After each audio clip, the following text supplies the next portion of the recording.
caminhoneiro sozinho vê jovem virgem vendida pelo próprio pai. Então ele faz isso. Bom dia, boa tarde, boa noite, boa madrugada. Independente da hora que você está assistindo, seja muito bem-vindo. E comenta aí de qual cidade você está vendo essa história, porque hoje eu vou te contar um relato que vai mexer com o seu coração. Capítulo 1. A solidão. Pesa mais que a carga. A poeira grudava no para-brisa como lembrança que insiste em não sair. Eu passava a mão no volante e sentia o couro gasto, quente demais, sob o sol de meio-dia. Áspero como tudo na minha vida desde que ela se foi. 3 anos já. 3 anos que Maria Rosa descansava num cemitério pequeno em Anápolis. E eu continuava rodando, fugindo, me perdendo nessas estradas sem fim do Brasil Central. O Scania vermelho era meu único companheiro agora. Ele e o silêncio pesado que enchia a cabine quando a solidão apertava demais. A BR-153 se esticava à frente, reta e implacável, cortando o cerrado goiano com a precisão de uma faca. O calor subia do asfalto em ondas trêmulas, distorcendo a paisagem.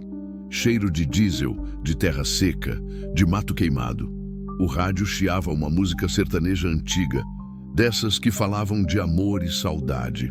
Eu desligava sempre, porque doía demais. Tinha saído de Goiânia às 5 da manhã com uma carga de fertilizantes rumo a Palmas. Viagem rotineira, dessas que eu fazia de olhos fechados. Mas a rotina não preenchia o vazio. Nada preenchia. Lembrei de Maria Rosa de novo. Sempre lembrava. Ela com aquele sorriso largo, os olhos castanhos que pareciam ler minha alma inteira. A gente se conheceu numa festa de rodeio em Goiás Velho. Ela vendendo pastel, eu parando para descansar depois de 3 dias na estrada. Nos casamos 6 meses depois. Foram 12 anos juntos. 12 anos que pareciam um pouco demais agora que ela não estava mais aqui. O câncer levou ela devagar, cruel, me fazendo assistir cada pedaço dela se apagar. No final, ela pesava menos que uma criança. Segurava minha mão e pedia: "Não para de viver por minha causa, João. Promete." Eu prometi, mas era mentira. Parei sim. Parei de sentir, de sorrir, de acreditar que a vida tinha algum sentido além de rodar, carregar carga, dormir em cabine fria e acordar sozinho. As cigarras cantavam alto nos eucaliptos à margem da pista. O sol estava no meio do céu agora, cruel, implacável. Tomei um gole de café requentado da garrafa térmica. Amargo, forte, quase intragável, assim como eu gostava, assim como eu merecia. Passava por Porangatu quando o telefone tocou. Era o Zé Carlos, meu irmão mais novo. "João, você tá bem?" "Tô rodando", respondi seco. É sempre a mesma resposta, mano. Você não para nunca? Parar pra quê? Minha voz saiu mais dura que eu queria. Silêncio do outro lado. Zé Carlos respirou fundo antes de continuar. "A mãe tá preocupada. Disse que cê não aparece faz 4 meses. Nem no aniversário dela cê foi." A culpa mordeu fundo. Eu sabia. Mas voltar para casa era enfrentar os olhos deles, cheios de pena, cheios de cobrança silenciosa. Era sentar na mesa onde Maria Rosa sentava, dormir na cama onde ela morreu. Não conseguia. "Vou passar lá qualquer dia desses." Menti de novo. "João." A voz dele ficou mais baixa, mais séria. "Você não pode viver fugindo pro sempre." Ela não ia querer isso. Desliguei. Não por raiva, mas porque ele tinha razão e eu não estava pronto para ouvir verdades. Joguei o telefone no banco do lado e acelerei, como se pudesse deixar a culpa para trás, junto com a poeira. O sol começava a pender para o oeste quando passou por Guaraí. A fome apertava, mas eu ignorava. Sempre ignorava. Comia quando lembrava, dormia quando não aguentava mais. O corpo vivia no piloto automático. Olhei para o retrovisor e vi meu próprio reflexo. Barba por fazer, olhos fundos, cabelo grisalho despenteado, 52 anos que pareciam 70. Maria Rosa costumava cortar meu cabelo, fazer a barba, cuidar de mim. Agora eu me deixava ir, lentamente, sem pressa, sem medo. Será que a gente se reencontra depois? Eu pensava às vezes, olhando para o céu escuro da noite. Será que existe alguma coisa além dessa dor? A estrada seguia, e eu seguia nela. Mais uns quilômetros, mais uma carga, mais um dia vazio. Foi então que vi uma mancha branca na lateral da pista, se movendo. Achei que fosse um animal, talvez um cachorro perdido. Mas não era. Quando me aproximei, percebi. Era uma pessoa, uma moça, correndo. O coração bateu diferente pela primeira vez em anos. Ela estava descalça, o vestido branco sujo de terra e rasgado na barra, o cabelo desgrenhado colado no rosto pela poeira e pelo suor. Corria com desespero, olhando para trás a cada poucos passos, tropeçando, mas sem parar. Atrás dela, uns 100 metros, vinha um homem. Alto, vestido de preto com algo na mão. Parecia um cinto ou talvez um chicote. Ele gritava algo que eu não conseguia ouvir. Meu primeiro instinto foi desviar o olhar. Problema dos outros. Encrenca que não era minha. Eu já tinha aprendido nas estradas do Brasil que se meter em confusão alheia só trazia dor de cabeça. Mas quando ela virou o rosto e me viu, quando aqueles olhos desesperados encontraram os meus por uma fração de segundo, algo quebrou dentro de mim. Era o mesmo olhar de Maria Rosa quando o médico deu o diagnóstico. O mesmo terror, a mesma súplica muda por socorro. Meu pé pisou no freio sem que eu decidisse conscientemente. O Scania gemeu, a carga balançou, a poeira subiu em nuvem densa. Parei na lateral da pista, o coração disparado, a mão tremendo no câmbio. A moça hesitou por um segundo, os olhos arregalados, sem saber se eu era salvação ou mais um perigo. Mas o homem de preto se aproximava, e ela não tinha escolha. "Sobe!" gritei, abrindo a porta do carona. Ela não pensou 2 vezes. Se jogou para dentro da cabine, bateu a porta com força e se encolheu no banco, tremendo dos pés à cabeça. "Vai, por favor, vai!" A voz dela saiu rouca, quebrada. Engrenei a marcha e acelerei. O motor rugiu, o caminhão ganhou velocidade. Pelo retrovisor, vi o homem de preto parado no meio da estrada, ficando cada vez menor, até sumir completamente na curva seguinte. O silêncio dentro da cabine era ensurdecedor. Só o ronco do motor, o assobio do vento nas janelas. Ela respirava rápido, ofegante, as mãos agarradas no painel como se fosse cair. Olhei de relance. Ela era jovem, muito jovem. 18, talvez 20 anos. O vestido branco, que devia ter sido bonito um dia, agora estava coberto de poeira vermelha, rasgado nas mangas, manchado de suor. Os pés descalços sangravam em vários pontos. O rosto, mesmo sujo e assustado, tinha uma beleza simples, honesta. "Você tá bem?" perguntei, a voz mais grossa que o normal. Ela não respondeu. Só continuou olhando para frente, os olhos fixos no para-brisa, como se ainda estivesse correndo. Rodamos mais uns 15 quilômetros. Meu coração foi voltando ao normal aos poucos, mas a adrenalina ainda circulava nas veias. O que eu tinha acabado de fazer? Quem era aquela moça? De que ela estava fugindo? Finalmente, ela se mexeu. Virou o rosto devagar na minha direção. "Obrigada", sussurrou. E naquelas 2 sílabas havia um mundo de dor. Eu apenas assenti com a cabeça. Não sabia o que dizer. Avistei uma entrada de terra sob uns eucaliptos velhos, alguns metros à frente. Desviei da pista e estacionei ali, na sombra, longe dos olhos curiosos de quem passasse. Desliguei o motor. O silêncio voltou, pesado. "Você tá ferida?" perguntei, olhando para os pés dela. Ela olhou para baixo, como se só agora percebesse o próprio sangue. "Tô", respondeu baixinho, "mas não é nada." "Como assim não é nada? Seus pés tão em carne viva." Ela deu um sorriso triste, amargo. "Não são os pés que doem mais." Entendi na hora. Tinha visto aquele tipo de dor antes. Era a dor que não sangra, mas mata por dentro devagar. "Como você se chama?" perguntei, suavizando a voz. Ela hesitou. Os olhos percorreram meu rosto, me estudando, tentando decidir se podia confiar. Clara, disse finalmente. Meu nome é Clara. Estendi a mão. João Pereira. Ela apertou minha mão. A dela era pequena, fria, trêmula. Quem era aquele homem? Perguntei, embora já temesse a resposta. Clara desviou o olhar, fixando os olhos no horizonte distante. Por um longo momento achei que ela não fosse responder. Quando falou, a voz era tão baixa que quase não ouvi. Era o capanga do homem que me comprou.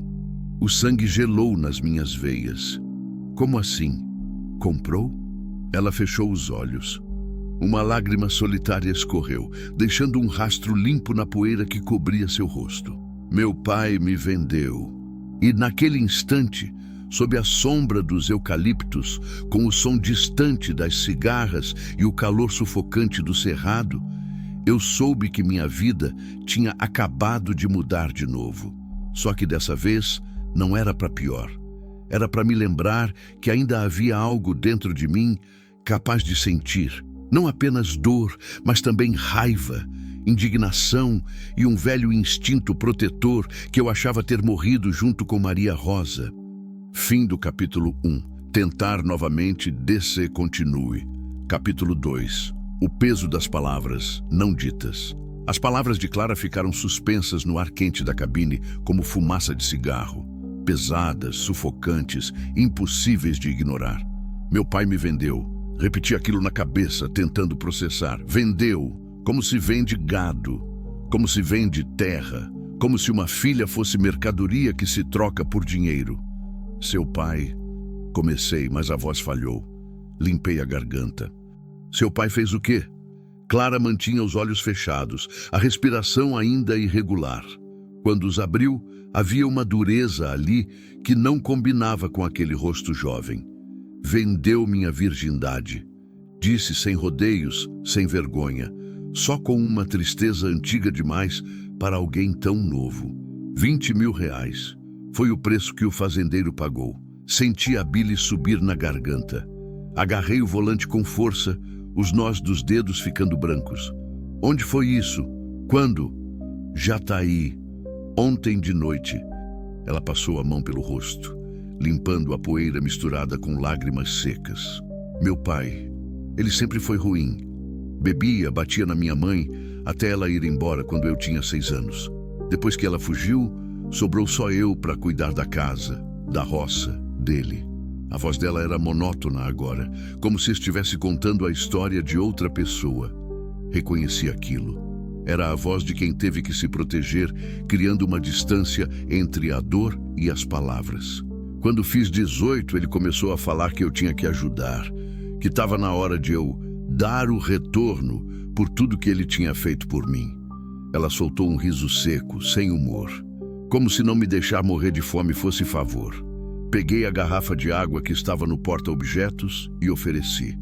Clara pegou com as 2 mãos. Bebeu em goles longos e desesperados. A água escorreu pelo canto da boca, lavando um pouco da sujeira. Ele começou a levar uns homens lá em casa. Fazendeiros ricos, velhos. Eles me olhavam como... Ela parou, a voz tremendo pela primeira vez. Como se eu fosse um cavalo que eles estavam pensando em comprar. Ficavam fazendo perguntas para o meu pai. Quantos anos eu tinha? Se eu era saudável. Se eu ainda era... virgem. A última palavra saiu como um cuspe. Jesus Cristo, murmurei. Jesus não estava lá, não, respondeu ela amarga. Ninguém estava. Só eu, meu pai e aqueles homens nojentos. Fiquei olhando para frente, para o matagal seco do cerrado, tentando controlar a raiva que queimava no peito. Já tinha visto muita coisa ruim nessas estradas. Já tinha cruzado com gente de todo tipo. Mas aquilo era um tipo de maldade que eu não conseguia compreender. Foi o coronel Irineu quem fechou o negócio, continuou Clara, a voz ficando mais firme agora, como se contar aliviasse um pouco do peso. Fazendeiro grande lá de Jataí, dono de metade das terras por lá. 70 e poucos anos, viúvo, cheio de dinheiro e podre por dentro. E seu pai aceitou. Aceitou e ainda comemorou. Ela olhou para as próprias mãos, sujas de terra. Comprou uma garrafa de cachaça boa. Ficou contando para os vizinhos que ia ter dinheiro para comprar uma caminhonete nova.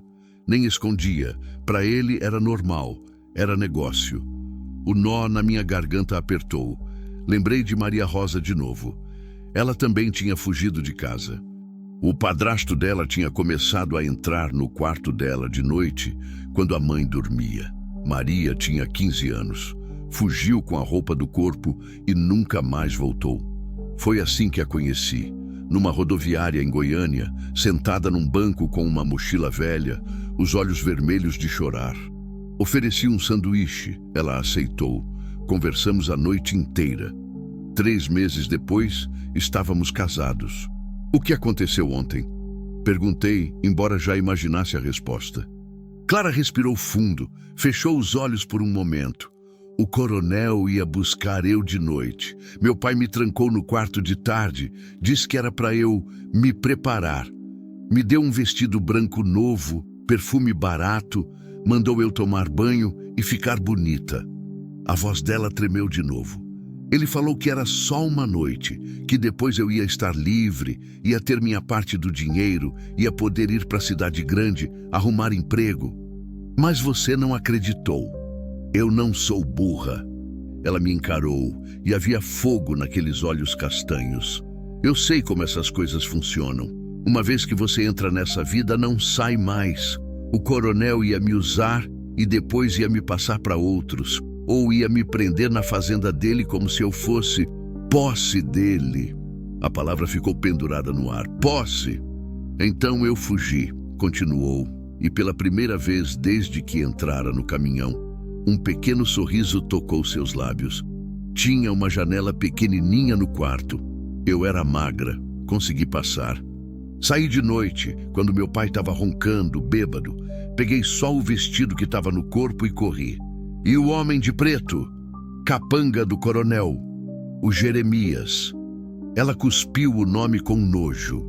Meu pai deve ter ligado para o coronel quando percebeu que eu tinha fugido. Eles me acharam hoje de manhã, na estrada. Eu estava tentando pegar carona, chegar em alguma cidade grande, me esconder. Mas o Jeremias me viu. E você correu de novo? Corri. Ela olhou para mim e naquele olhar havia gratidão e medo misturados. Até que o senhor parou. Fiquei em silêncio por um tempo. O som das cigarras voltou, preenchendo o espaço. Uma brisa fraca balançou os eucaliptos, trazendo um alívio momentâneo do calor. Por que o senhor parou? Perguntou Clara de repente. A maioria das pessoas não para. A maioria finge que não viu. Era uma boa pergunta. Por que eu tinha parado? Eu, que passava os últimos 3 anos evitando conexões, evitando problemas, evitando sentir qualquer coisa? Não sei, respondi honestamente. Acho que... Parei procurando as palavras certas. Acho que vi alguém que eu conheci uma vez. Alguém que também estava correndo. Clara inclinou a cabeça curiosa. Sua esposa? Olhei para ela surpreso. Você está com aliança, explicou ela, apontando para minha mão. Mas viaja sozinho. E tem aquela tristeza nos olhos. Aquela tristeza que não sai. Era assustador como aquela menina, com tudo o que tinha passado, ainda conseguia ler as pessoas daquele jeito. Maria Rosa, falei. E era estranho dizer o nome dela em voz alta. Fazia meses que eu não falava com ninguém sobre ela. Ela morreu faz 3 anos. Câncer. Sinto muito. Eu também. Mais silêncio. Mas era um silêncio diferente agora. Não era desconfortável. Era o silêncio de 2 pessoas quebradas, reconhecendo a dor uma da outra. Ela também fugiu uma vez, continuei, sem saber bem por que estava contando aquilo. Do padrasto. Tinha 15 anos. Nunca mais voltou para casa. Clara assentiu devagar, compreendendo. Então o senhor sabe. Sei. Ela olhou pela janela, para o cerrado que se estendia até onde a vista alcançava. E agora? Perguntou baixinho. O que eu faço agora? Era a pergunta que eu também estava me fazendo. O que fazemos agora? Eu não podia simplesmente deixar ela na beira da estrada. Mas também não podia... Parei no meio do pensamento. Por que não? Por que eu não podia ajudar? Para onde você queria ir? Perguntei. Não sei. Ela deu de ombros. Algum lugar longe. Goiânia, talvez. Brasília. Alguma cidade grande onde eu possa sumir. Pensei rápido. Minha rota ia até Palmas. De lá podia desviar para Brasília. Eram umas horas a mais, mas eu não tinha pressa. Nunca tinha pressa para nada. Tô indo para Palmas, falei. Deixo você lá se quiser. Ou posso desviar para Brasília. Você escolhe. Os olhos dela se encheram de lágrimas de novo, mas dessa vez eram lágrimas diferentes. O senhor faria isso? Mesmo sem me conhecer? Faria. Liguei o motor. Mas primeiro vou parar num posto. Você precisa limpar esses pés, comer alguma coisa. E eu preciso abastecer. Ela não respondeu. Só se encolheu no banco, abraçando as próprias pernas. E pela primeira vez, desde que tinha entrado no caminhão, vi ela relaxar um pouco. Voltei para a pista. O sol começava a descer, tingindo o céu de laranja e rosa. A BR-153 se esticava à frente, interminável. E pela primeira vez em 3 anos, eu não estava apenas fugindo. Estava indo em direção a alguma coisa, não sabia o que ainda, mas era alguma coisa. Fim do capítulo 2. Tentar novamente descer continue. Capítulo 3. Sombras no retrovisor. O posto de gasolina apareceu no horizonte como um oásis no meio do cerrado seco. Era daqueles antigos, com apenas 2 bombas, uma lojinha acoplada e um banheiro dos fundos que provavelmente tinha visto dias melhores, mas servia. Estacionei longe das bombas, num canto mais escondido, próximo a uns caminhões velhos que pareciam abandonados. Instinto. Não queria chamar atenção. Espera aqui 1 minuto. Falei para Clara. Ela assentiu, encolhida no banco, os braços ainda abraçando as pernas. Parecia menor do que era, frágil, como um passarinho machucado. Desci e fui até a lojinha. O frentista, um rapaz magro de uns 20 e poucos anos, me cumprimentou com um aceno preguiçoso. Peguei água, pão, presunto, queijo, um kit de primeiros socorros e uma sandália havaiana barata que parecia ser do tamanho dela. Na última hora, peguei também uma blusa de moletom que estava pendurada num cabideiro. Clara ia precisar de algo para se cobrir. O vestido rasgado chamava muita atenção. Paguei em dinheiro. O rapaz nem levantou os olhos do celular. Voltei para o caminhão. Clara continuava na mesma posição, mas quando viu a sacola, os olhos brilharam. Consegue andar até o banheiro? Perguntei.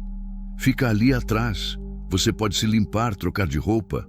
Ela pegou a sacola e olhou dentro. Quando viu a sandália e o moletom, a voz saiu embargada. O senhor não precisava... Precisava sim. Não dá para você andar descalça desse jeito. Ela desceu do caminhão devagar, testando o peso nos pés machucados. Mancava, mas conseguia andar. Seguiu para o banheiro enquanto eu abastecia o Scania. Enquanto a bomba enchia o tanque, olhei em volta.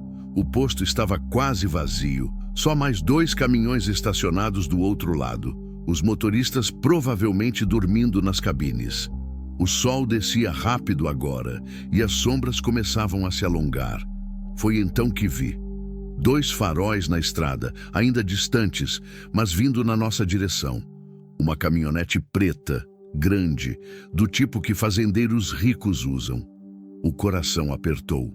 Terminei de abastecer rápido, paguei e voltei para o caminhão. Clara ainda não tinha voltado. Olhei para o banheiro, depois para a estrada. A caminhonete estava mais perto agora. Vamos, vamos, murmurei baixinho. A porta do banheiro se abriu. Clara saiu, limpinha, o rosto lavado, os cabelos molhados presos num rabo de cavalo. O moletom era grande demais nela, mas cobria o vestido rasgado. As sandálias faziam ela parecer quase normal, quase como qualquer menina voltando de viagem. Entra. Rápido, chamei. Ela percebeu a urgência na minha voz e acelerou o passo, ignorando a dor nos pés. Subiu na cabine. O que foi? Talvez nada. Liguei o motor. Mas não vamos ficar para descobrir. Saí do posto devagar, tentando não parecer apressado. A caminhonete preta estava entrando quando eu estava saindo. Consegui ver 2 homens na frente. O motorista era grande, ombros largos. O do carona tinha um chapéu. Não olhei diretamente. Segui em frente, respirando fundo. Era eles? Clara perguntou, a voz pequena. Não sei, não vi direito, mas eu sabia. No fundo, eu sabia. Rodamos uns 5 quilômetros. A noite caía rápido agora, engolindo o cerrado em sombras azuladas. Liguei os faróis. Clara olhava pelo retrovisor do lado dela, tensa. Tem alguém atrás da gente, disse ela de repente. Olhei no meu retrovisor. Faróis. 2 pontos de luz, mantendo a mesma distância. Pode ser coincidência, falei, mas não acreditava nisso. Não é. A voz dela estava quebrando. Eles me acharam. Calma. Minha mão apertou o câmbio. Eles não vão te pegar. Eu prometo. O senhor não conhece eles. O coronel tem gente em todo lugar. Ele não vai desistir. Os faróis continuavam lá, sempre na mesma distância, me seguindo. Acelerei um pouco, eles aceleraram também. O sangue começou a bombear mais rápido nas veias. Fazia anos que eu não sentia aquela adrenalina, aquela mistura de medo e raiva que te deixa mais vivo. Segura firme, avisei. O que o senhor vai fazer? Algo provavelmente muito idiota. À frente vi uma saída, uma estrada de terra que cortava para dentro do cerrado.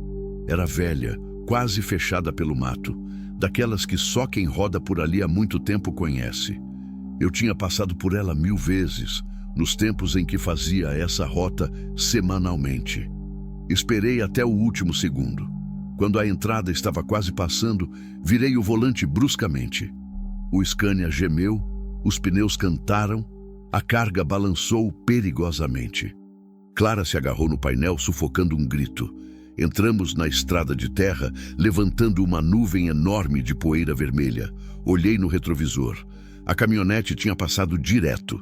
Eles não esperavam a manobra, mas já estavam freando, fazendo retorno. Eles vão voltar, gritou Clara. Eu sei! A estrada era estreita, esburacada, com mato fechado dos 2 lados. Os galhos batiam no para-brisa, arranhando a lataria. O caminhão balançava violentamente. Clara estava pálida, os dedos brancos de tanto apertar o painel. Acelerei o máximo que conseguia. Conhecia aquela estrada. Dava numa ponte velha sobre um córrego. Depois voltava para a rodovia principal uns quilômetros à frente.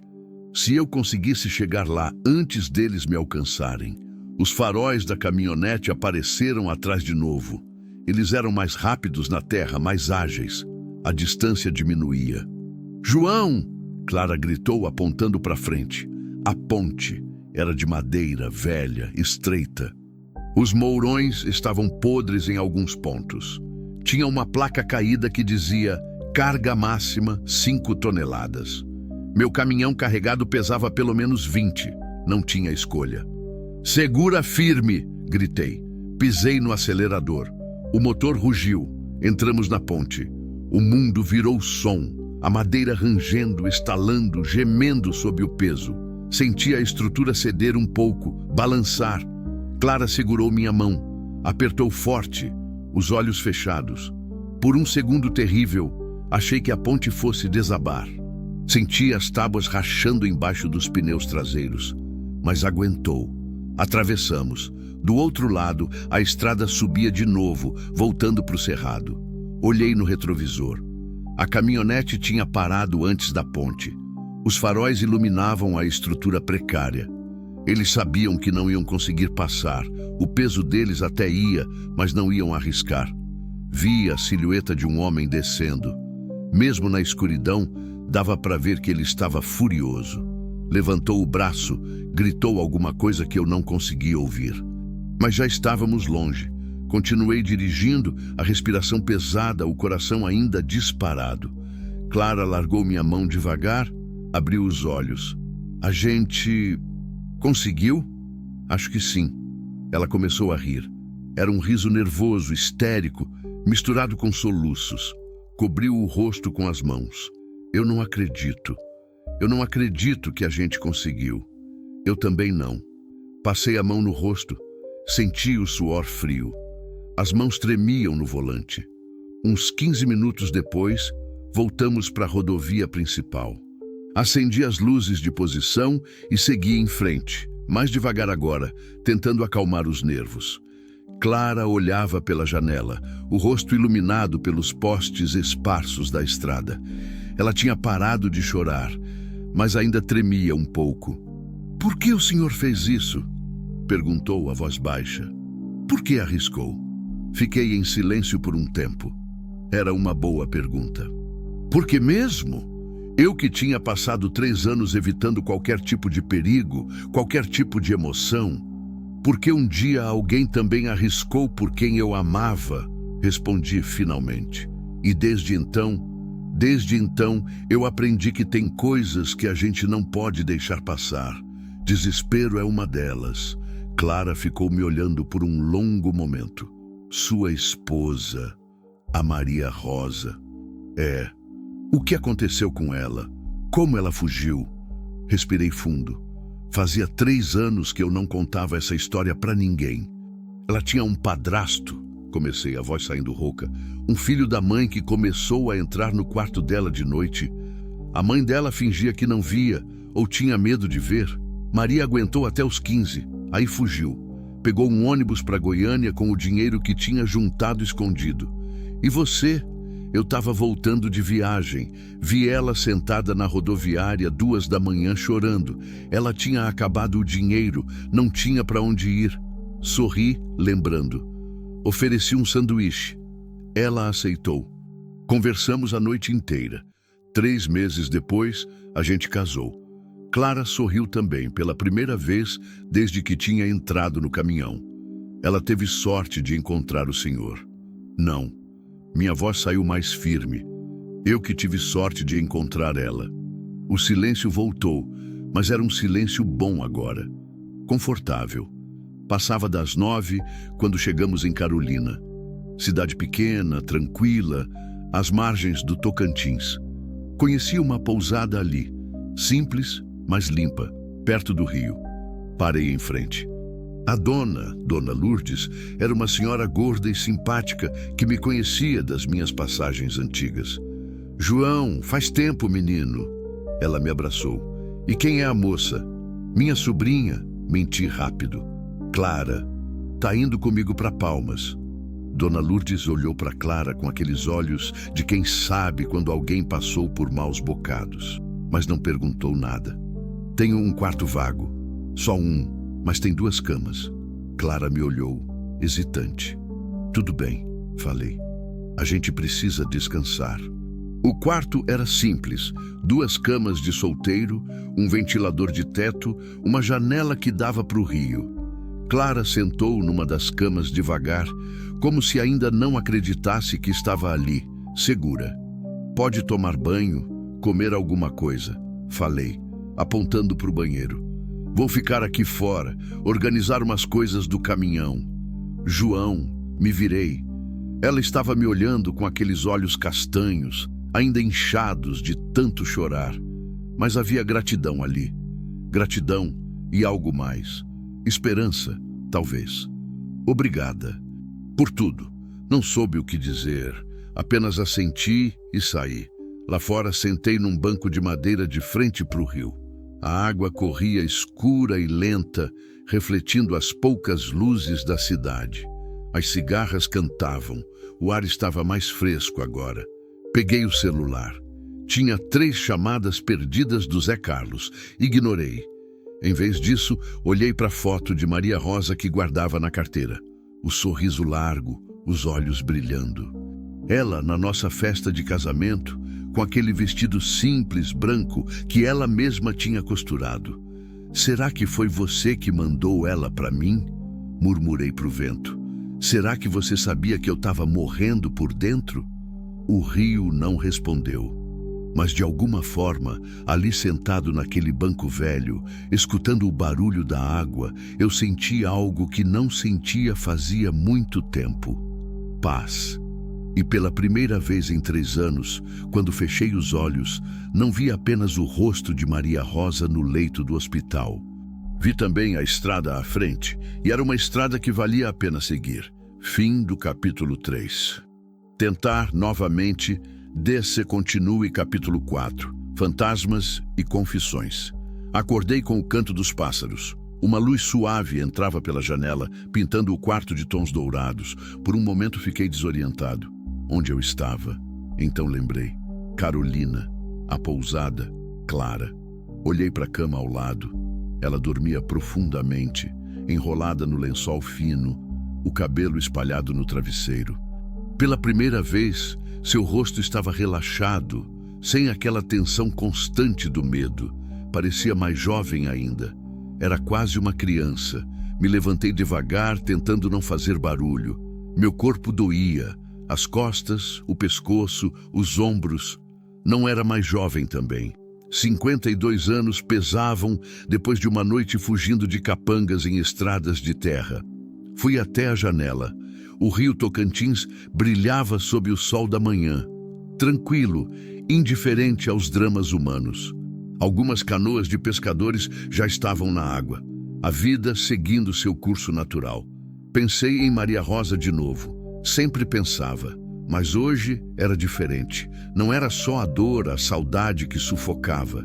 Era também gratidão por ter tido ela na minha vida, por ter conhecido aquele amor.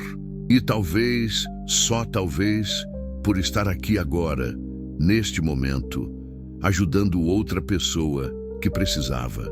Que horas são? Me virei. Clara tinha acordado.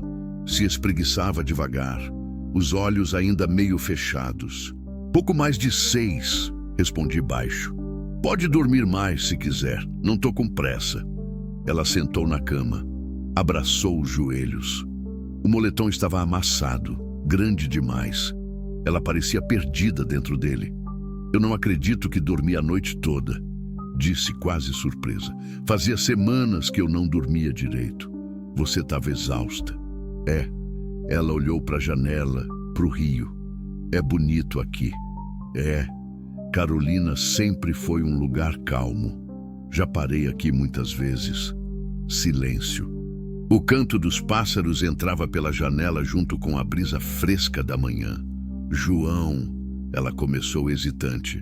A gente pode conversar. Algo no tom dela me deixou alerta. Sentei na minha cama, de frente para ela. Claro. Clara respirou fundo, escolhendo as palavras. Eu não contei tudo ontem, sobre o que aconteceu. Você não precisa contar nada que não queira. Não. Eu preciso. Ela me olhou nos olhos. O senhor arriscou sua vida por mim ontem. Merece saber a verdade toda. Esperei. Ela juntou coragem. Meu pai, ele não me vendeu de uma hora para outra. Ele vinha preparando o terreno faz tempo. A voz ficou mais baixa. Desde que eu fiz 16, ele começou a me oferecer para os amigos dele. Nada consumado, só deixava eles me olharem, me tocarem um pouco. Recebia dinheiro por isso. Sentia a raiva subir de novo, queimando na garganta. Fechei os punhos, mas não disse nada. Ela precisava falar. Eu sempre conseguia escapar, dar um jeito de fugir antes que virasse coisa pior. Mas ele ficava cada vez mais agressivo. Me batia quando eu resistia. Me trancava no quarto por dias. Dizia que eu era ingrata, que depois de tudo que ele tinha feito por mim. Ela parou, limpou uma lágrima que escorria, como se não me deixar morrer de fome quando o bebê fosse motivo para eu deixar ele me vender. Clara. Quando o coronel Irineu apareceu há uns 2 meses, eu soube que era diferente.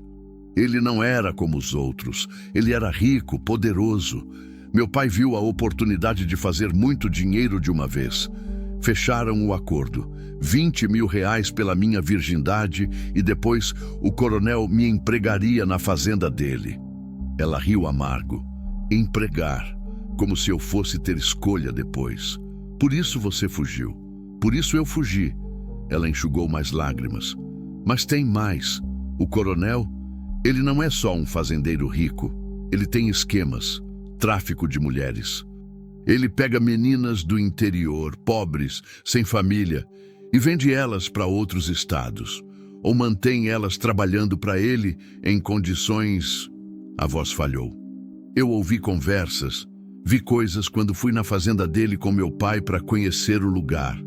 Tem outras meninas lá, presas. O sangue gelou nas minhas veias.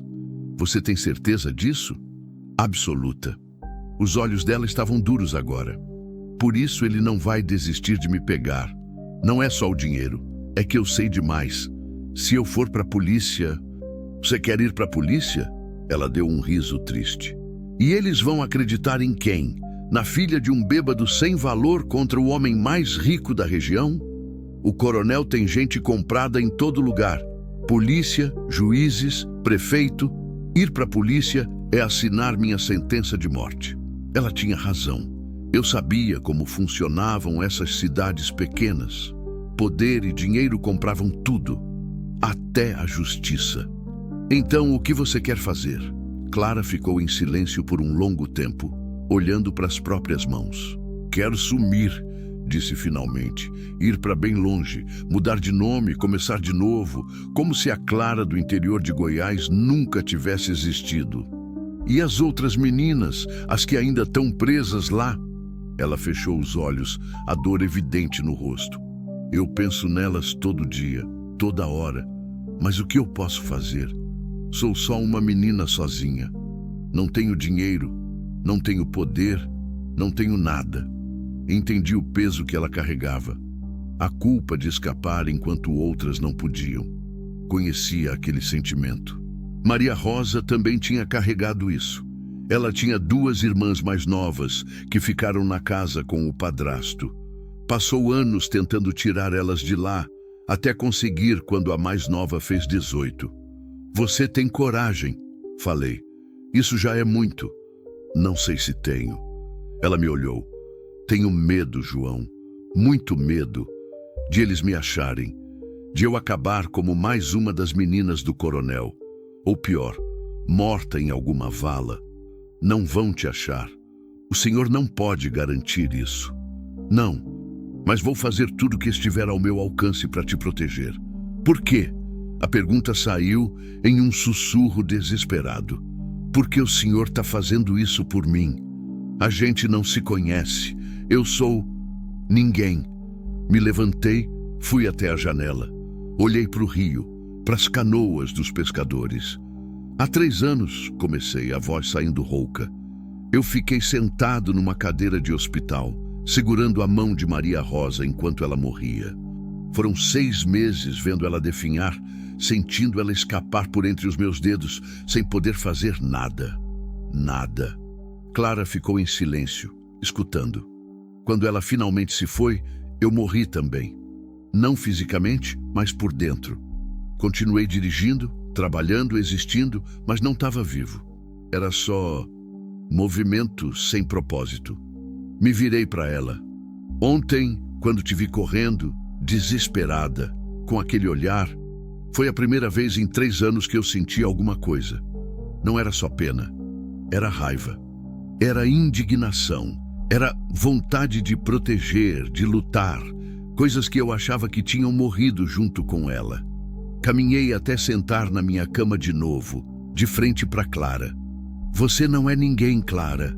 Você é alguém que me fez lembrar que eu ainda sou humano, que ainda posso sentir, que ainda posso fazer diferença na vida de outra pessoa.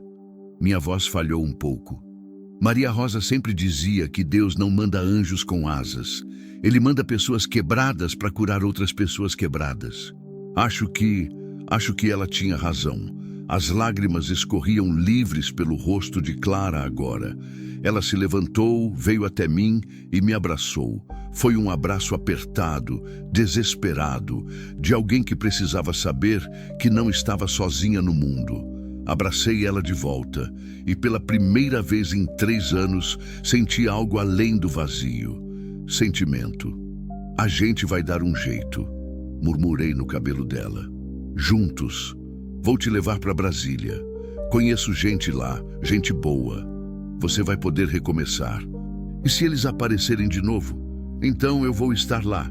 Ela se afastou, olhou para mim com aqueles olhos vermelhos, mas cheios de esperança. O senhor promete? Prometo. E era uma promessa que eu pretendia cumprir, mesmo que custasse tudo.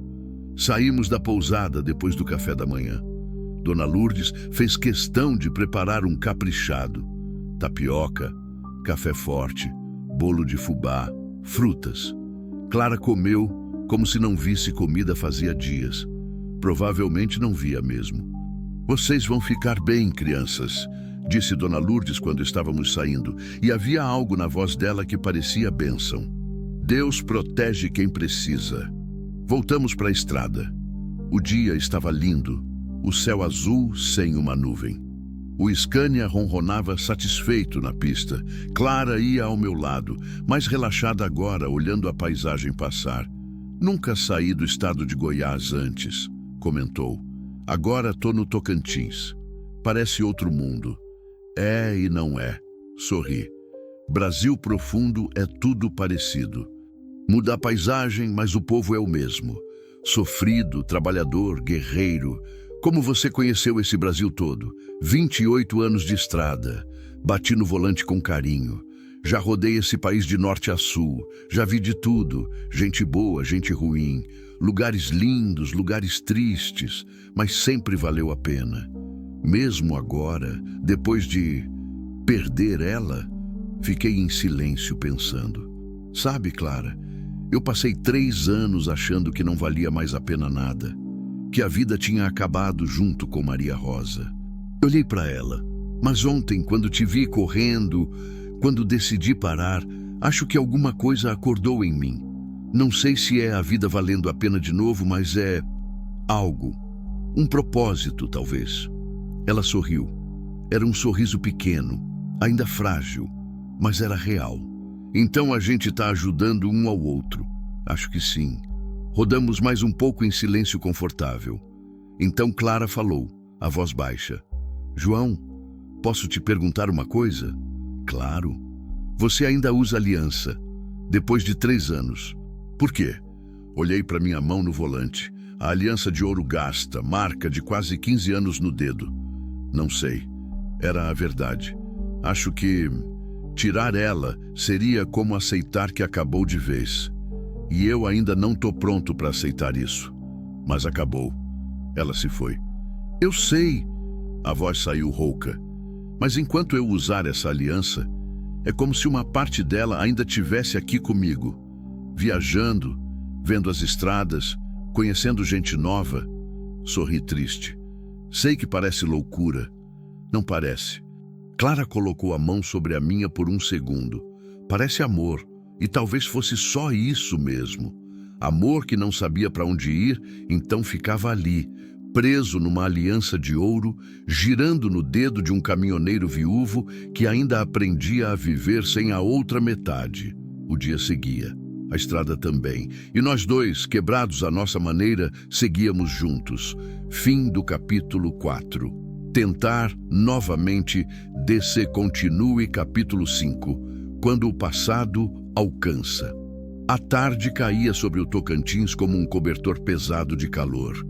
O ar-condicionado do Scania lutava contra o sol impiedoso que entrava pelas janelas. Clara tinha adormecido de novo, a cabeça encostada no vidro, o corpo finalmente relaxando depois de tanto tempo em fuga. Eu dirigia no piloto automático, a mente longe. Pensava em Brasília, em quem poderia ajudar Clara lá. Tinha um primo, o Marcão, que trabalhava numa ONG de proteção a mulheres. Talvez ele soubesse o que fazer, como ajudar ela a recomeçar sem deixar rastros. O celular tocou. Zé Carlos de novo. Dessa vez atendi. Oi, mano. João, caramba, finalmente, tô te ligando faz 2 dias. Tava ocupado. Ocupado? A voz dele tinha incredulidade. Você nunca está ocupado. Você só dirige e foge de todo mundo. Olhei para Clara dormindo. Um sorriso pequeno tocou meus lábios. As coisas mudaram um pouco. Como assim mudaram? Agora havia preocupação. Você tá bem? Aconteceu alguma coisa? Tô bem, melhor do que tava.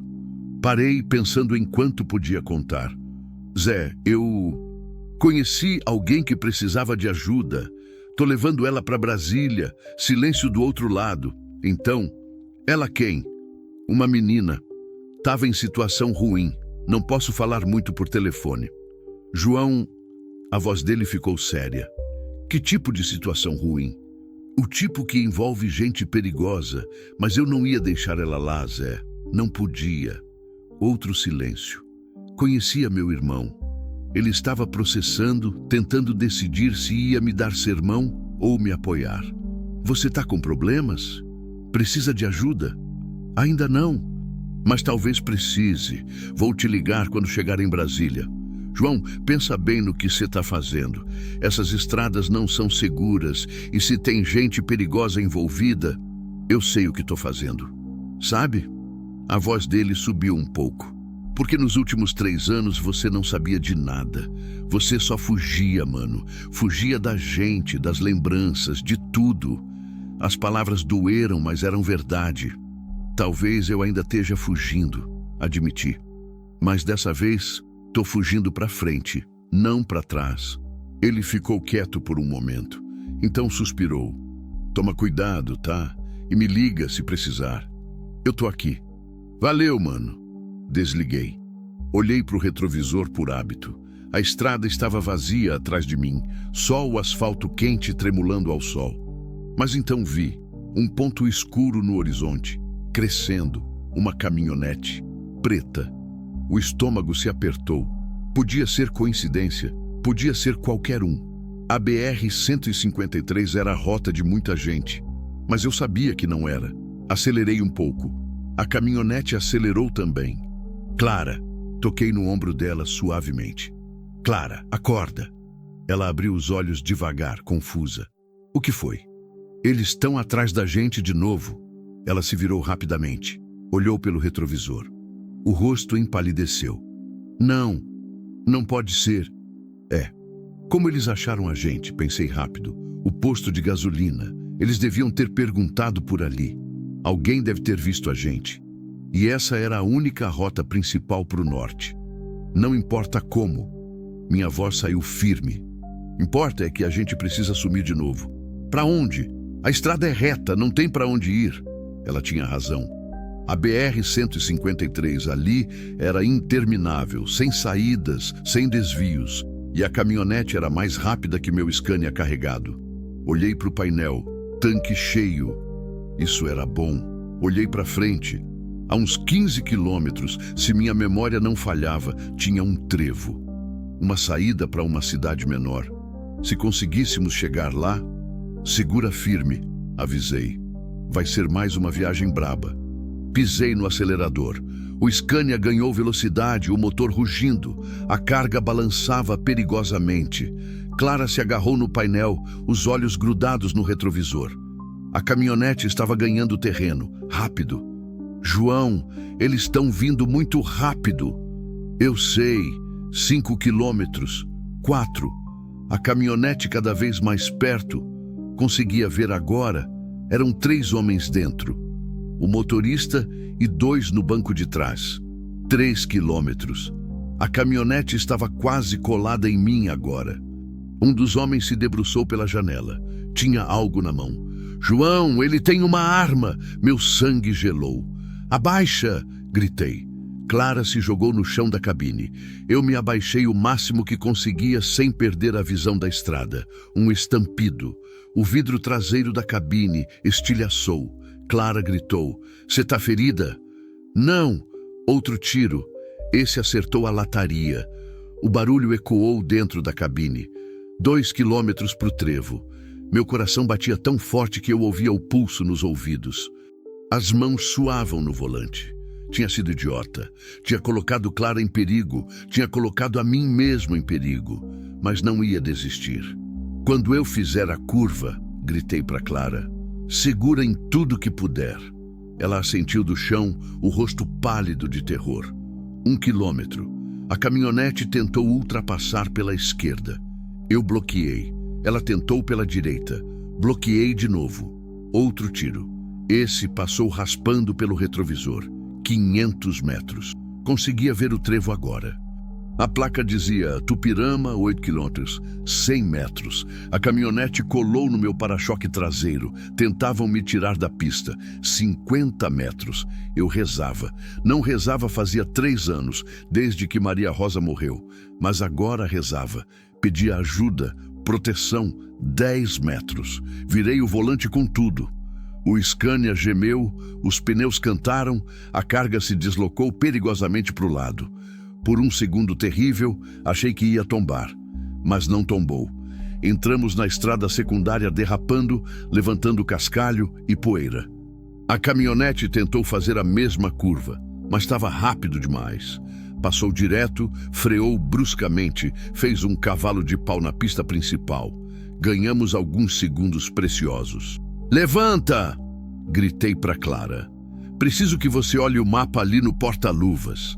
Ela se levantou tremendo, pegou o mapa velho que eu guardava. O que eu procuro?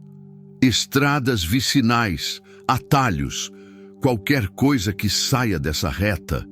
Ela abriu o mapa com dedos trêmulos, os olhos correndo pelas linhas. A caminhonete tinha voltado. Estava na nossa cola de novo.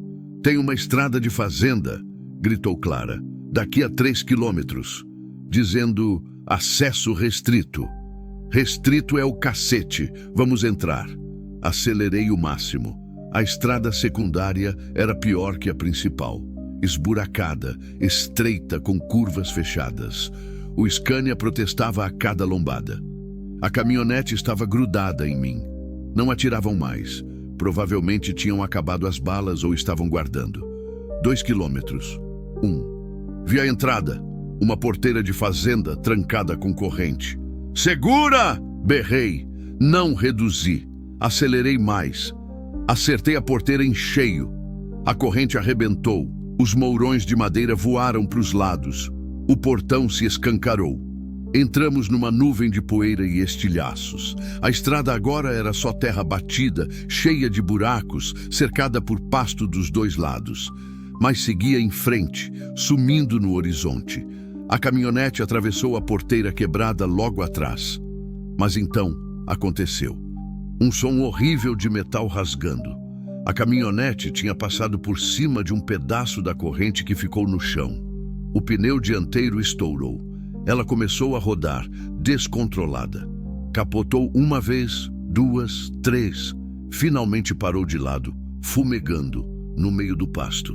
Não parei, não olhei para trás. Só continuei dirigindo. Clara estava chorando no banco do carona, as mãos sobre o rosto. Acabou. Repeti várias vezes, mais para mim que para ela. Acabou, acabou, acabou. Mas no fundo, eu sabia que não tinha acabado, tinha só começado. Rodamos por quase 1 hora naquela estrada de fazenda.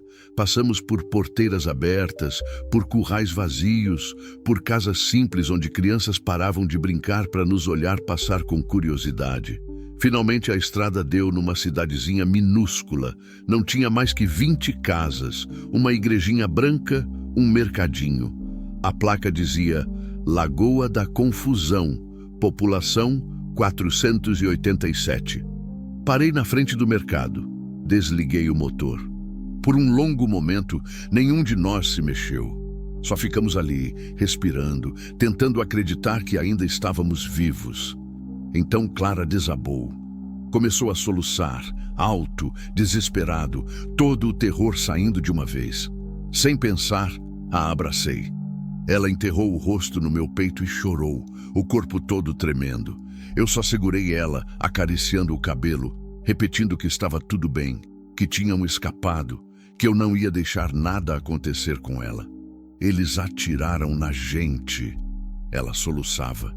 Eles realmente atiraram, mas não acertaram. Estamos vivos, estamos bem. Por quanto tempo? Ela me olhou, o rosto vermelho, molhado de lágrimas. Por quanto tempo, João? Eles não vão parar.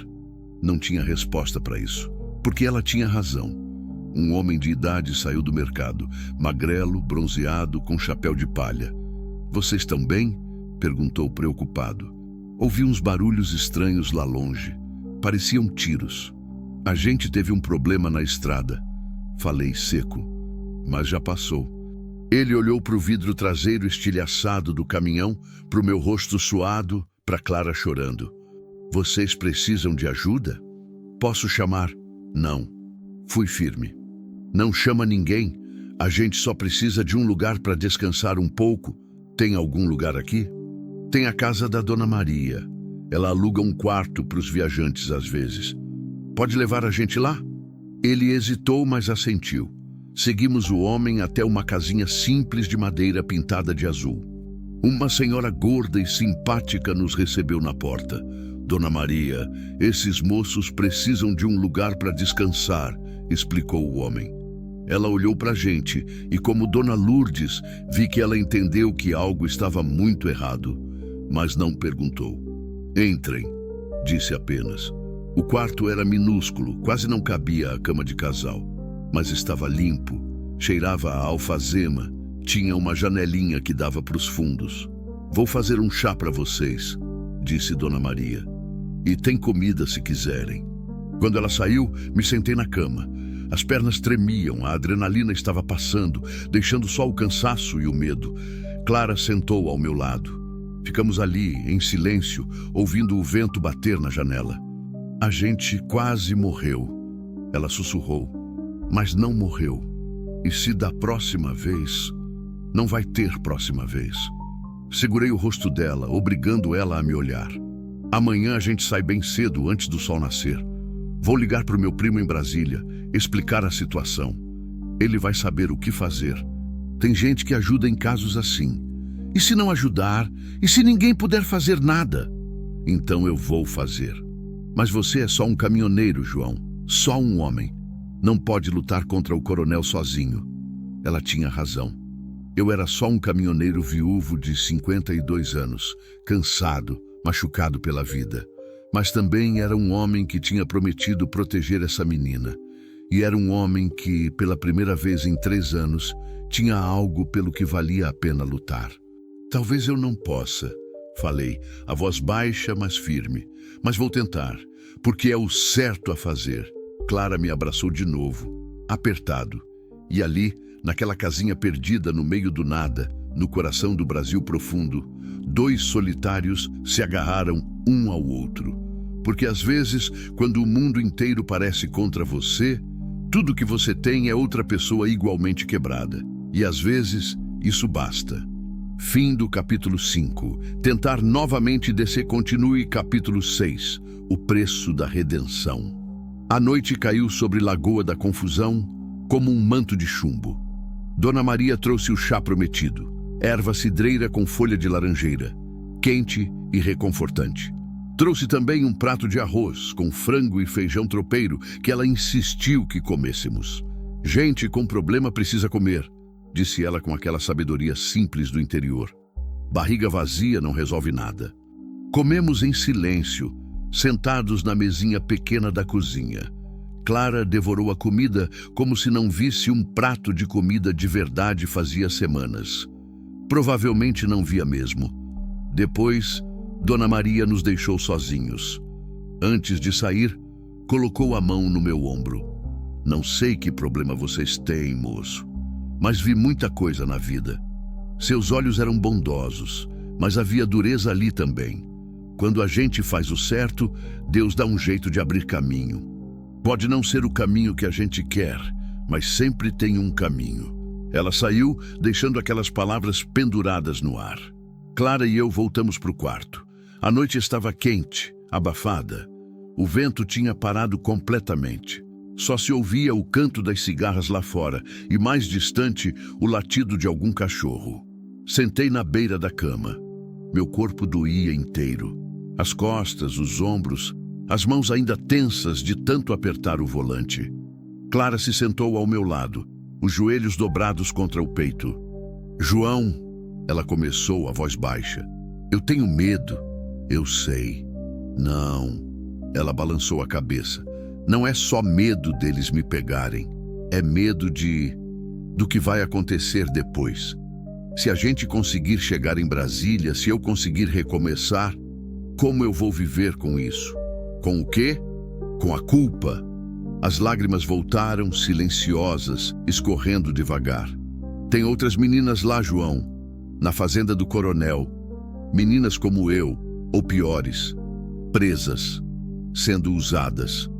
E eu tô fugindo, me salvando, deixando elas para trás. O peso daquelas palavras preencheu o quarto pequeno. Clara, você não pode se culpar por... Não posso? Ela me encarou, e havia angústia verdadeira naqueles olhos. Eu vi elas, João. Quando fui na fazenda com meu pai, conhecer o lugar, vi umas 5, 6 meninas, todas jovens, todas com aquele olhar vazio, sabe? Como se já tivessem morrido por dentro. Fechei os olhos. Conhecia aquele olhar. Tinha visto em alguns lugares ao longo da vida. Nas estradas, nas cidades, nos lugares escuros onde a humanidade mostrava seu lado mais podre. Uma delas, continuou Clara, a voz quebrando, não devia ter mais que 15 anos. 15. Ela me olhou e eu vi nos olhos dela uma súplica, como se tivesse pedindo ajuda, e eu não fiz nada. Só baixei a cabeça e fingi que não vi. Você era prisioneira também, estava em defesa. Mas agora não tô. Agora eu escapei. E elas continuam lá. Ela enterrou o rosto nas mãos. Como eu vou dormir de noite sabendo disso? Como eu vou viver uma vida normal enquanto elas... Não terminei a frase. Não precisava. Fiquei em silêncio por um longo momento, pensando. Parte de mim, a parte racional, a parte que queria sobreviver, dizia para ignorar, seguir em frente, focar em salvar Clara. E pronto, já era problema demais. Mas outra parte, uma parte que eu achava que tinha morrido com Maria Rosa, sussurrava algo diferente. Você pode fazer algo. Você deve fazer algo. O que você está pensando? Clara perguntou, me estudando. Suspirei fundo. Tô pensando que talvez a gente não devesse só fugir. Ela arregalou os olhos. Como assim? Tô dizendo que talvez... Parei, escolhendo as palavras com cuidado. Talvez a gente possa fazer algo pelas outras meninas também. João, não! Ela agarrou meu braço. Não, isso é loucura. O coronel é perigoso demais. Tem homens armados, tem poder, tem dinheiro. A gente não pode... Talvez não possamos sozinhos. Peguei meu celular, mas talvez com a ajuda certa. O que você quer fazer? Olhei para ela. Meu primo, o Marcão. Ele trabalha numa ONG que ajuda mulheres em situação de tráfico e exploração. Ele tem contatos. Polícia Federal, Ministério Público, gente de verdade que pode fazer alguma coisa. Mas você disse que o coronel tem a polícia local comprada. Tem, mas a federal é diferente. E se a gente conseguir provas, evidências concretas, você tá louco. Clara se levantou, andando de um lado para o outro no quartinho. Isso é suicídio, eles vão matar a gente. Podem tentar. Minha voz saiu mais firme que eu esperava. Mas se a gente não fizer nada, você vai carregar essa culpa para o resto da vida. E aquelas meninas vão continuar sofrendo. Ela parou de andar, me encarou. Por que você está fazendo isso? Por que você se importa tanto? Era uma boa pergunta.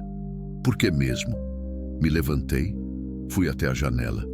A lua estava nascendo, prateada e redonda, iluminando o vilarejo adormecido. Quando Maria Rosa estava morrendo, comecei, a voz baixa. Nos últimos dias, quando ela já não conseguia mais sair da cama, ela me disse uma coisa. Disse, João, não desperdiça o tempo que te resta. Não vive só por viver, vive fazendo diferença. Porque no final é só isso que importa. Não o dinheiro que você juntou, não os quilômetros que você rodou. É quantas vidas você tocou. Me virei para Clara. Eu desperdicei 3 anos. 3 anos vivendo como morto-vivo, só rodando sem propósito. Mas ontem, quando te vi correndo, quando decidi parar, foi como se ela tivesse me dado um empurrão. Sorri triste. Acho que ela está me dizendo, de onde quer que ela esteja, que ainda não é hora de desistir, que ainda tenho coisas para fazer aqui. Clara tinha lágrimas nos olhos de novo. E se a gente morrer tentando? Então a gente morre tentando. Dei de ombros. Melhor do que morrer sem tentar, não é? Ela ficou me olhando por um longo tempo. Então, devagar, assentiu. Tá bem. A voz dela era fraca, mas determinada. O que a gente faz? Peguei o celular. Olhei para as horas. Passava das 10 da noite. Marquei o número do Marcão. Chamou 4 vezes antes dele atender. A voz sonolenta. Alô? Marcão. Sou eu, João. João? Ele ficou imediatamente alerta. Que horas são, cara? Tá tudo bem? Não tá, não. Preciso de ajuda. Urgente. O que aconteceu? Respirei fundo. Tô com uma menina aqui. Ela fugiu de um esquema de tráfico humano no interior de Goiás. O cara que estava tentando explorá-la é um fazendeiro rico, poderoso, com a polícia local no bolso. E tem mais meninas presas na fazenda dele. Silêncio do outro lado. Então, você tem certeza disso? Absoluta. A Clara viu. Ela tem informações. Onde vocês estão agora? Numa cidadezinha perdida no Tocantins. Lagoa da Confusão. Vocês estão seguros? Por enquanto. Mas eles estão atrás da gente. Já atiraram no caminhão hoje. Puta merda, João. Ouvi ele respirar fundo. Tá, escuta. Você vai precisar vir para Brasília. Tenho um contato na Polícia Federal. Uma delegada que trabalha com casos de tráfico. Se a Clara tiver informações sólidas, eles podem montar uma operação. Quanto tempo? Depende. Das informações, das provas. Pode ser dias, pode ser semanas. A gente não tem semanas. Eu sei, mas é o processo. Ele pausou. João, isso é sério. Muito sério. Você tem certeza que quer se meter nisso? Olhei para Clara. Ela me observava, os olhos grandes, assustados, mas esperançosos. Tenho. Então vem para Brasília. Amanhã mesmo. Vou falar com a delegada essa noite, preparar o terreno. Quando vocês chegarem, a gente vai direto para a Federal. Valeu, primo. João. A voz dele ficou séria. Toma cuidado, esses caras não brincam. Se eles te pegarem... Eu sei. E João? Ele hesitou. Tô orgulhoso de você, cara. Finalmente fazendo algo que presta. As palavras me acertaram no peito, inesperadas, emocionantes. Também acho. Murmurei. Desliguei. Clara estava me olhando com uma mistura de medo e admiração. Então é isso? A gente vai realmente fazer isso? A gente vai. Ela veio até mim, me abraçou forte. Senti ela tremendo. Obrigada, sussurrou, por acreditar em mim, por não ter me largado na estrada e seguido sua vida. Abracei ela de volta. Você me salvou tanto quanto eu te salvei, Clara. Só ainda não percebeu isso. Ficamos assim por um tempo, 2 náufragos, se agarrando no meio da tempestade. Lá fora, a lua subia no céu. As cigarras cantavam. A noite seguia seu curso. E nós dois, contra todas as probabilidades, tínhamos decidido lutar. Não só pela sobrevivência, mas pela redenção. Deitei na cama, mas não conseguia dormir. O teto de madeira rangia com o vento que tinha voltado. Clara estava do meu lado, também acordada, olhando para cima. João, ela sussurrou. Você acha que a Maria Rosa ia ficar orgulhosa do que a gente está fazendo? Pensei na minha esposa, no sorriso dela, na bondade que transbordava de cada gesto. Ela que tinha dedicado os últimos anos de vida a ajudar mulheres em abrigos, mesmo lutando contra o câncer. Ela que sempre dizia que a vida só valia a pena quando era vivida para os outros. Acho que sim, respondi, a voz embargada. Acho que ela estaria muito orgulhosa. Você ainda ama ela? Sempre vou amar. Mas você está aprendendo a viver sem ela. Virei a cabeça, olhei para Clara no escuro. Tô tentando. Você está me ensinando. Ela sorriu. Pequeno, mas real. Então somos mestres um do outro. Acho que sim. O sono finalmente começou a chegar. Pesado, inevitável. Mas antes de fechar os olhos, senti algo que não sentia fazia muito tempo. Esperança. Pequena, frágil, mas ali. E por enquanto, era o suficiente. Fim do capítulo 6. Tentar novamente descer continue. Capítulo 7. A travessia mais difícil. Acordei antes do sol nascer. O corpo doía, mas a mente estava estranhamente clara. Clara ainda dormia, enrolada no lençol fino, o rosto finalmente em paz. Me levantei devagar, tentando não fazer barulho. Fui até a janela, a madrugada estava fresca, o céu começando a clarear no horizonte. Lagoa da Confusão dormia, quieta, alheia aos nossos problemas. Pensei no dia que viria, a viagem até Brasília. O encontro com Marcão e a delegada da Federal.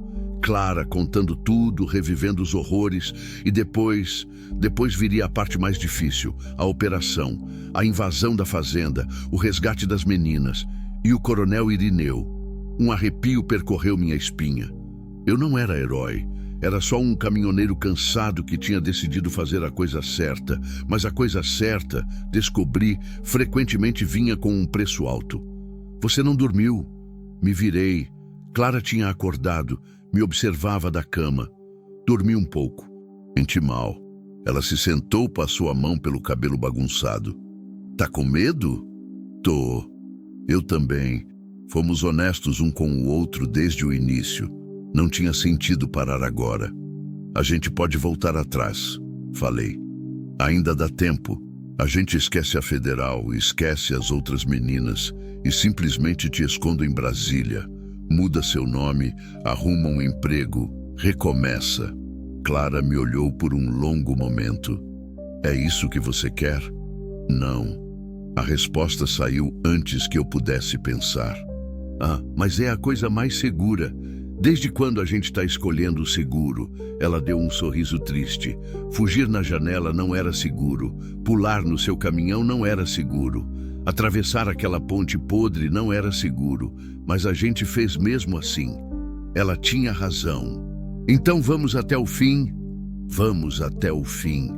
Saímos de Lagoa da Confusão quando o sol ainda estava nascendo. Dona Maria nos preparou um café reforçado e embrulhou pães com queijo para a viagem. Quando tentei pagar, ela recusou. Dinheiro eu não quero.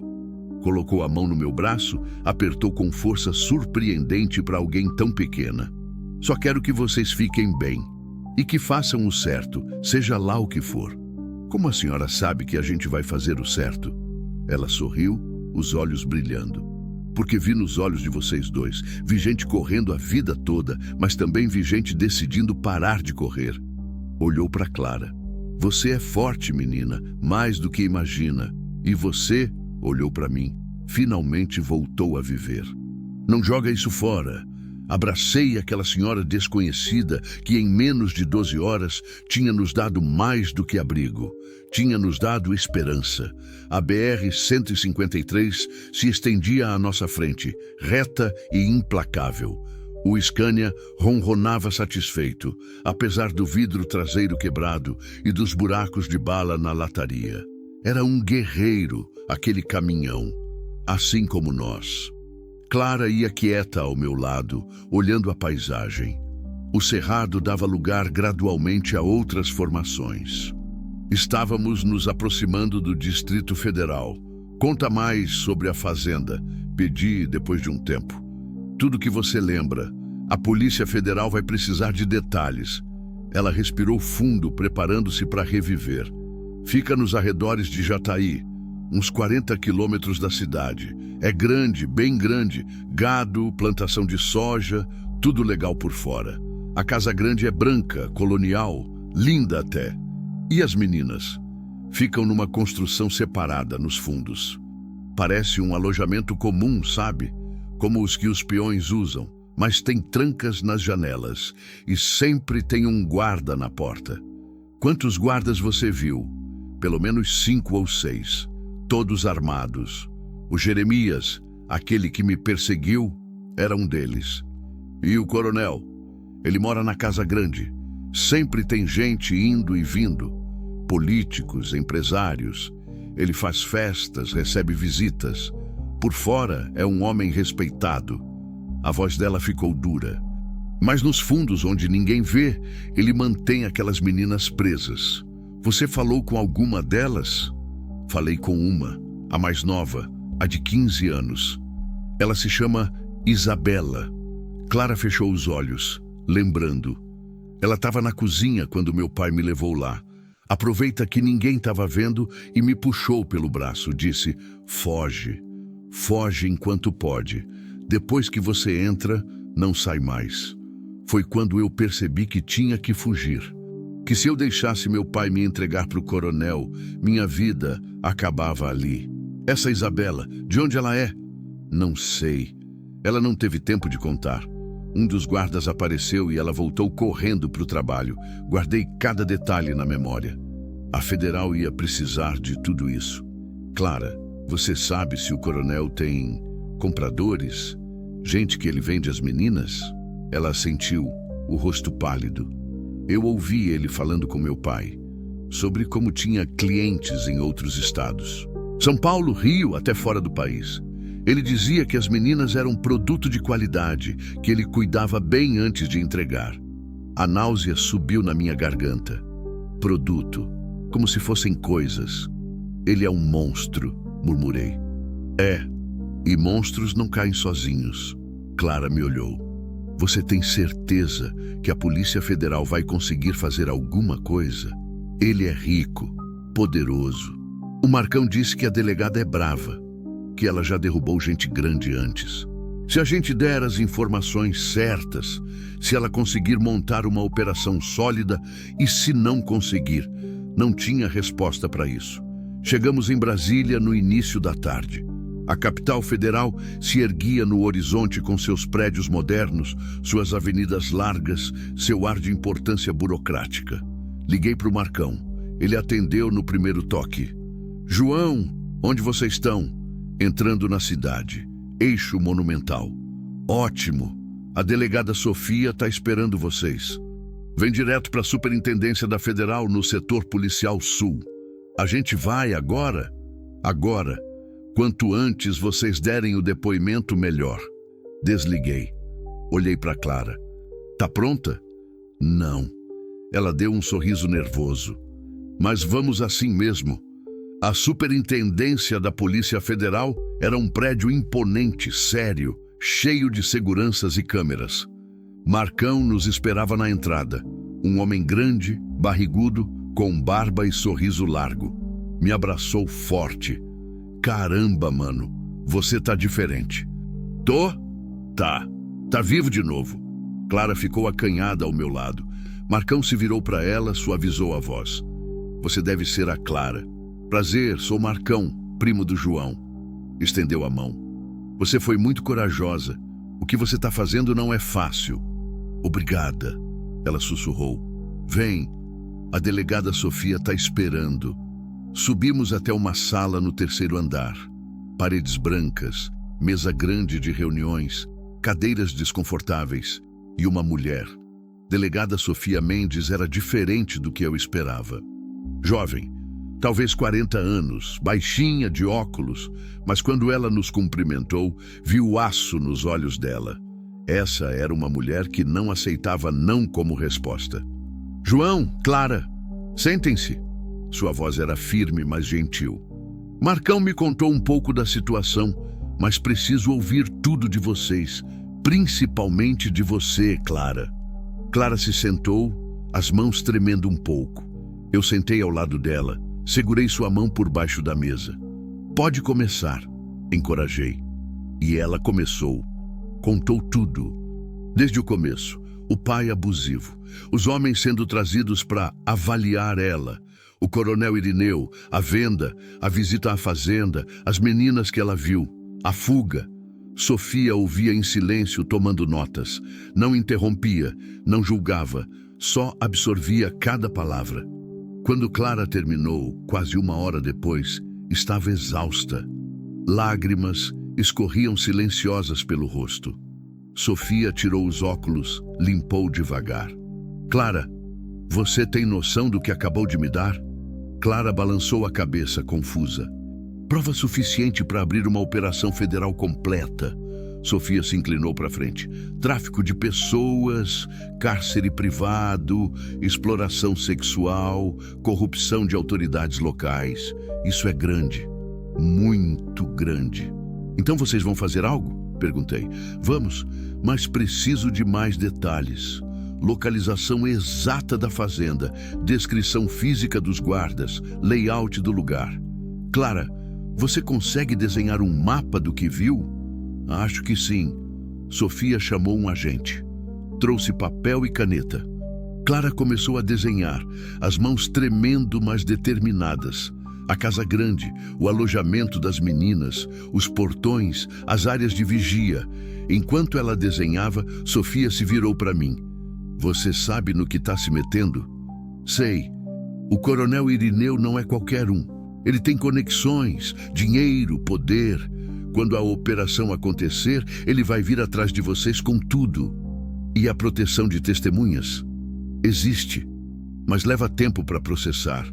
E mesmo assim não é garantia absoluta. Então o que a senhora está dizendo? Ela me encarou. Estou dizendo que vocês dois vão precisar desaparecer por um tempo, pelo menos até o julgamento. Talvez anos. O peso daquelas palavras caiu sobre nós. Clara, Sofia voltou a atenção para a menina. Você tem família? Alguém que precise saber onde você está? Só meu pai. E ele pode morrer que eu não vou ligar. Amigos? Conhecidos? Não, ninguém. Sofia assentiu. E você, João? Pensei no Zé Carlos, na minha mãe, nos poucos amigos que ainda tinha nas estradas. Tenho meu irmão, minha mãe. Vai poder se despedir, mas sem contar detalhes. É mais seguro assim. Olhei para Clara. Ela me olhou de volta. Naquele momento, entendi que nossas vidas tinham mudado completamente. Não tinha volta. Tínhamos cruzado uma linha e do outro lado só havia incerteza. Mas também havia propósito. E depois de 3 anos vagando sem rumo, propósito era tudo que eu precisava. A gente tá dentro, falei. Clara apertou minha mão. A gente tá dentro, repetiu. Sofia sorriu pela primeira vez. Era um sorriso pequeno, mas real. Então, vamos tirar essas meninas de lá. E vamos colocar esse filho da puta na cadeia onde ele pertence. Fim do capítulo 7. Tentar novamente, descer continue. Capítulo 8. Quando a estrada vira lar. Os 3 dias seguintes foram um borrão de depoimentos, documentos, mapas e planejamento. A Polícia Federal trabalhava rápido quando queria, e Sofia Mendes queria muito. Clara passou horas com um desenhista forense, criando retratos detalhados dos guardas, do coronel, do pai dela. Descreveu cada canto da fazenda que conseguia lembrar, cada face que tinha visto, cada conversa que tinha ouvido. Eu fiquei ao lado dela o tempo todo. Segurava sua mão quando as lembranças ficavam pesadas demais. Limpava suas lágrimas quando ela precisava parar para respirar. Era testemunha, mas também era âncora. Na terceira noite, Sofia nos chamou para uma reunião. A operação vai acontecer depois de amanhã, sexta-feira de madrugada.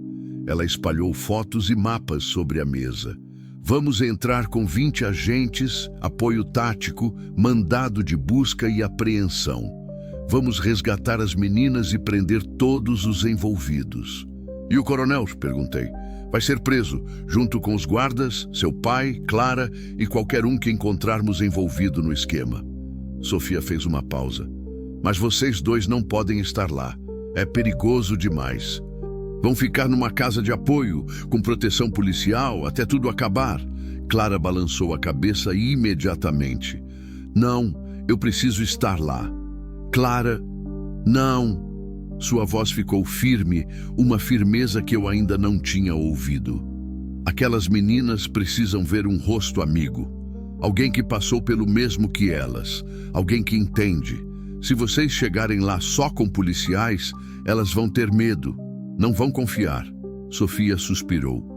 Ela tem um ponto. Marcão interveio. Vítimas de tráfico frequentemente não confiam em autoridades. Ter alguém que viveu a situação pode fazer diferença. Sofia ficou em silêncio por um longo momento pensando. Finalmente assentiu. Tá bem, mas você fica no veículo até a área estar segura. E João vai com você. Eu? Me surpreendi. Você. Clara confia em você. Se ela vai, você vai. Olhei para Clara. Ela me olhou de volta, os olhos suplicantes. Tá bem, concordei. A gente vai juntos. Naquela noite, ficamos num apartamento de proteção da Polícia Federal. Era pequeno, funcional, sem personalidade. 2 camas de solteiro num quarto único, uma cozinha minúscula, um banheiro apertado. Um agente ficava de guarda do lado de fora. Clara sentou na cama dela, abraçando os joelhos. Estava nervosa, eu via. As mãos tremiam levemente. Com medo? Perguntei. Muito. Ela me olhou. E se der errado? E se o coronel descobrir antes e matar as meninas? E se eles fugirem? Sofia é boa no que faz. Ela não vai deixar nada dar errado. Você confia nela? Confio. E era verdade. Havia algo na delegada que inspirava confiança. Competência, determinação, mas também humanidade. Clara ficou quieta por um momento. Então, João, posso te fazer uma pergunta? Claro. O que a Maria Rosa diria se te visse agora? A pergunta me pegou desprevenido. Fiquei em silêncio, pensando. Acho que parei procurando as palavras certas. Acho que ela diria que finalmente parei de me punir. Você se punia? Me punia. Assenti.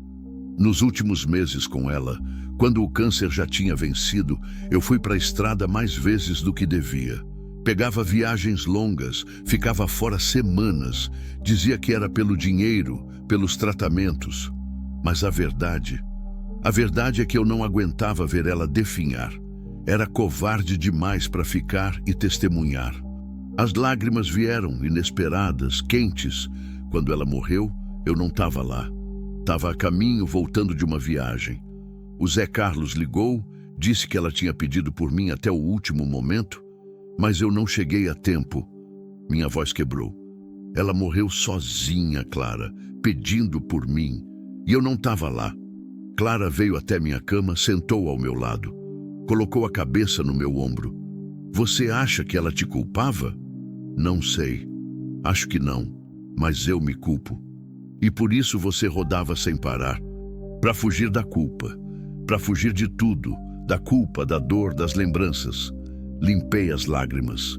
Mas aí você apareceu correndo naquela estrada e pela primeira vez em 3 anos, eu senti que tinha um motivo para parar de fugir.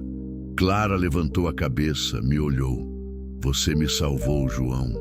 Mas eu acho que eu também te salvei um pouco, não foi? Sorri através das lágrimas. Salvou muito, mais do que você imagina. Ela abraçou meu braço, encostou a cabeça de novo. A Maria Rosa ia estar orgulhosa de você. Eu sei que ia. Como você sabe? Porque eu tô orgulhosa e eu mal te conheço. Ela sorriu. Imagina quem te amava de verdade. Ficamos assim por um longo tempo, 2 solitários encontrando conforto um no outro. Não era romântico, era algo mais profundo. Era a conexão de 2 almas que tinham se reconhecido no meio do caos. João, Clara sussurrou. Não importa o que acontecer depois de amanhã. Eu quero que você saiba. Você me deu esperança de novo. Me fez acreditar que ainda existem pessoas boas no mundo. Você também. Apertei o abraço. Você me fez lembrar que ainda sou humano, que ainda posso sentir, lutar, viver. Então a gente tá quites. Acho que sim. Ela se afastou, voltou para a cama dela, mas antes de deitar me olhou mais uma vez. João, quando tudo isso acabar, a gente vai continuar se vendo? A pergunta me acertou no peito. Não tinha pensado nisso, no depois. Estava tão focado no agora que o futuro parecia distante, irreal. Não sei como vai ser depois, Clara. Proteção de testemunhas, esconder identidades. Mas você gostaria de continuar, sei lá, amigos, família. Família. A palavra ecoou no quartinho pequeno. Gostaria, respondi sincero. Gostaria muito. Ela sorriu aliviada e se deitou. Eu também me deitei, mas não conseguia dormir. Olhava para o teto pensando em Maria Rosa. Imaginava ela me vendo agora, me preparando para ajudar a resgatar meninas escravizadas. Me imaginava contando essa história para ela, vendo o orgulho nos olhos castanhos. Você finalmente entendeu, João? Eu quase podia ouvir ela dizendo. A estrada não é para fugir, é para encontrar. E eu tinha encontrado Clara, claro, mas tinha encontrado também algo mais precioso. Tinha me encontrado. Sexta-feira chegou cinzenta, nublada, com ameaça de chuva. Às 3 da manhã, Sofia bateu na porta do apartamento. É hora. Nos vestimos em silêncio.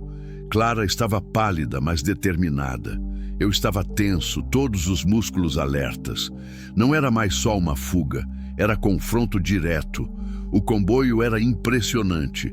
4 viaturas blindadas, uma van com a equipe tática, 2 carros à paisana. 25 agentes federais, todos armados, todos treinados. Sofia comandava tudo com eficiência militar. Clara e eu fomos colocados numa das viaturas blindadas, no meio do comboio. Um agente jovem dirigia, outro ia ao lado. Ficamos no banco de trás, sozinhos com nossos pensamentos. A viagem até Jataí levou 4 horas. O sol nasceu pelo caminho, tingindo o cerrado de dourado. Era uma manhã bonita. Parecia errado que algo tão feio fosse acontecer num dia tão bonito. Quando chegamos aos arredores da fazenda, o comboio parou. Sofia veio até nossa viatura. Última chance de voltar atrás, disse olhando para Clara. Não tem volta, Clara respondeu. Sofia assentiu. Então fiquem aqui até eu chamar. Entendido? Entendido. Ela se foi. O comboio avançou devagar, silencioso, aproveitando a madrugada para chegar sem ser detectado. Clara segurou minha mão. Estava gelada. Tá tudo bem, murmurei. Vai dar certo. Você não sabe disso. Não, mas quero acreditar. O rádio no painel da viatura crepitou. Vozes baixas, códigos policiais. Estavam se posicionando. Então, de repente, tudo explodiu. Sirenes, luzes, gritos de Polícia Federal, todos no chão. Tiros, vários tiros. Clara se encolheu no banco, as mãos sobre os ouvidos. Eu a puxei para mim, protegendo com meu corpo. Calma, calma, repetia. Eles sabem o que estão fazendo. Mas meu coração batia tão forte que eu mal ouvia minha própria voz. 5 minutos, 10, 15. O rádio crepitou de novo. Área segura. 5 suspeitos detidos. Localizamos 7 vítimas. Preciso da Clara aqui, Sofia. O agente que dirigia nos olhou. Vamos. Clara respirou fundo, assentiu. Descemos da viatura. A fazenda era exatamente como ela tinha descrito. Casa grande branca, colonial, linda. E nos fundos, o alojamento. Agora cercado por agentes federais. Caminhamos até lá. Clara tremia inteira, mas não parava. Eu ia ao lado dela, um passo atrás, deixando ela liderar. Sofia nos esperava na porta do alojamento. 7 meninas, disse. A voz controlada, mas havia raiva ali. Entre 14 e 20 anos, todas em estado de choque, algumas machucadas. Isabela? Clara perguntou. A de 15 anos? Tá lá, pedindo por você. Clara olhou para mim. Eu assenti. Ela entrou. Fiquei do lado de fora com Sofia. De dentro, ouvi vozes baixas. Choro. E então, mais alto, a voz de Clara. Eu voltei para buscar vocês. Tão seguras agora, tão livres. Mais choro. Mas agora era choro de alívio. Sofia limpou os olhos rapidamente. Profissional até o fim, mas ainda humana. Fizemos a coisa certa, disse ela. Fizemos, concordei. Do outro lado do pátio, vi eles trazendo o coronel Irineu. Um homem velho, barrigudo, de cabelos brancos. Parecia um avô gentil, mas os olhos eram frios, calculistas, cruéis. Ele me viu olhando, sorriu. Um sorriso arrogante, confiante. Isso não acaba aqui, aquele sorriso dizia. Um arrepio percorreu minha espinha. Talvez não acabasse mesmo. Talvez essa fosse só a primeira batalha de uma guerra longa. Mas enquanto Clara saía do alojamento, cercada por 7 meninas assustadas, mas vivas, enquanto elas se agarravam nela como quem se agarra a um pedaço de esperança, eu soube que tinha valido a pena. Cada segundo, cada risco, cada momento de medo tinha valido a pena.